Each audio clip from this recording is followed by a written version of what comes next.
നമസ്കാരം, റിച്ചിൻ്റെ മറ്റൊരു യൂട്യൂബ് വീഡിയോയിലേക്ക് എല്ലാവർക്കും സ്വാഗതം. അപ്പോൾ നമ്മളുടെ ഫ്രണ്ടിലുള്ളത് ഹ്യുണ്ടായി i20 ഫുൾ ഓപ്ഷൻ ആസ്ട്രയാണ്, പെട്രോളാണ്. സോ നമുക്ക് ഇന്ന് ഈ വണ്ടി റിവ്യൂ ചെയ്യാം. സോ i20 ഇൻറ്റീരിയറിലേക്ക് വരുമ്പോൾ ഒരു ഫുൾ ബ്ലാക്ക് ഡിസൈനാണ്. എല്ലാ സ്ഥലത്തും ഒരു ഫുൾ ഓപ്ഷൻ ആയതുകൊണ്ട് തന്നെ ഒരു റെഡ് ഇൻസേർട്ട് എല്ലാ സ്ഥലത്തും ഉണ്ട്.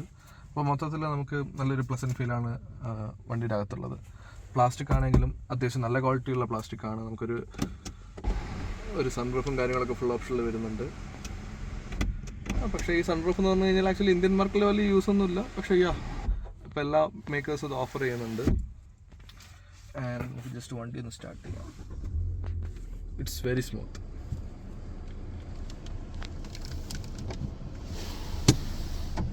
കിയ പോലെ തന്നെ നമുക്കിവിടെ ഒരു എയർ ഫ്രഷറും കാര്യങ്ങളൊക്കെ വരുന്നുണ്ട്.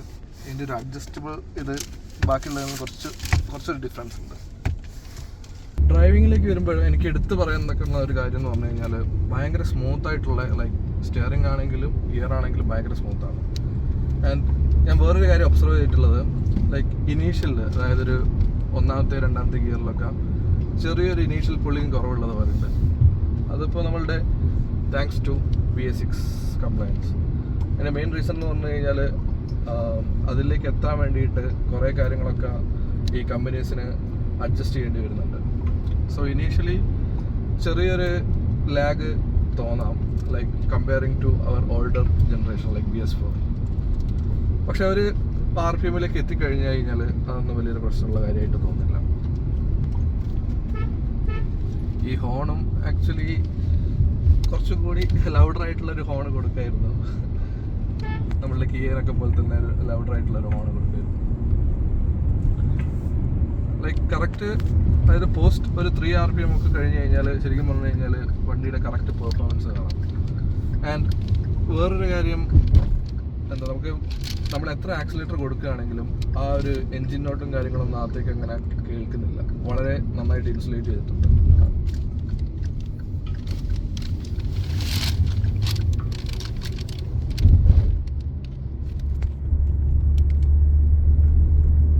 എത്രത്തോളം മനസ്സിലാവുണ്ടെന്ന് അറിയില്ല. ആക്ച്വലി ഇതിപ്പോൾ 3rd ഗിയറിലാണ്, 2.4 RPM, 53 സ്പീഡാണ്. പക്ഷെ എന്നാലും ചെറുതായിട്ടൊന്ന് ഞാൻ ആക്സിലേറ്ററിൻ്റെ മുകളിൽ പുഷ് കൊടുത്തു കഴിഞ്ഞാൽ വണ്ടി മുന്നോട്ട് പോകുന്നുള്ളൂ. പക്ഷേ ഞാൻ പറഞ്ഞില്ലേ, ഒരു 3 RPM നമ്മൾ കറക്റ്റ് ഗിയറിലും കറക്റ്റ് RPMലും ആണെങ്കിൽ വണ്ടി നന്നായിട്ട് വലിച്ചു പോകുന്നു.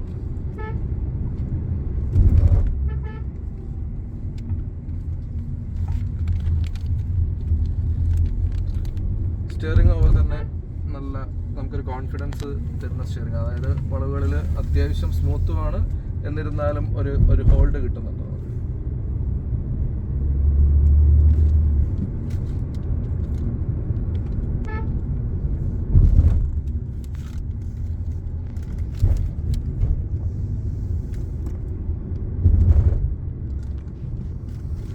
സീറ്റിംഗ് കംഫോർട്ടിലേക്ക് വരുമ്പോൾ ആക്ച്വലി നല്ലൊരു കംഫോർട്ട് ഉണ്ട്. പക്ഷേ എനിക്ക് ചെറുതായിട്ടൊരു തൈ സപ്പോർട്ട് കുറവുള്ളത് പോലെ ഉണ്ട്. പക്ഷേ എൻ്റെ ഹൈറ്റ് വരുന്നത് ആക്ച്വലി 178 cm ആണ്. ചിലപ്പോൾ ഹൈറ്റ് ഒരു പ്രശ്നമായിരിക്കാം. ഹെഡ് റൂം നോക്കുകയാണെങ്കിൽ ഞാൻ പറഞ്ഞില്ല, എൻ്റെ ഹൈറ്റ് 178 ആണ്. സോ ആംബിയൻറ്റ് ഹെഡ് സ്പേസും ഉണ്ട്. ഇതിപ്പോൾ ഞാൻ ആക്ച്വലി അഡ്ജസ്റ്റ് ചെയ്ത് ഒരു മിഡിലാണ്.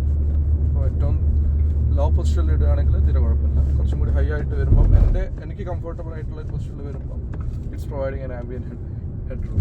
സോ ഇൻഫർടൈൻമെൻറ്റിലേക്ക് വരുമ്പോൾ 10.2 ഇഞ്ച് ഒരു ടച്ച് സ്ക്രീനാണ് നമ്മുടെ i20 വരുന്നത്. ബോസിൻ്റെ സ്പീക്കേഴ്സാണ്, അതുകൊണ്ട് തന്നെ നല്ല ക്വാളിറ്റിയും കാര്യങ്ങളൊക്കെ ഉണ്ട്.